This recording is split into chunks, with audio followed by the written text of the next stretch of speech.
آج جو ہر طرف بے حیائیوں اور عریانیت کا سیلاب آ رہا ہے، اس کے بارے میں جناب رسول اللہ صلی اللہ علیہ وسلم اپنی امت کو پہلے ہی آگاہ فرما چکے ہیں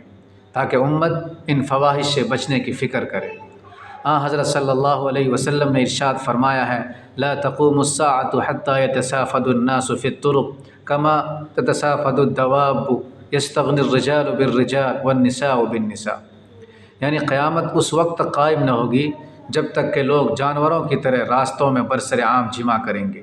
مرد مردوں سے اور عورتیں عورتوں سے اپنی خواہش پوری کریں گی۔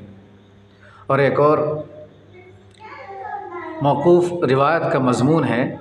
کہ قیامت ایسے بدترین خلائق لوگوں پر قائم ہوگی جو نہ تو اچھی باتوں کا حکم کرنے والے ہوں گے، نہ برائیوں پر روک ٹوک کرنے والے ہوں گے، وہ گدھوں کی طرح برسر عام شہوت رانی کریں گے۔ ایک آدمی کسی عورت کا ہاتھ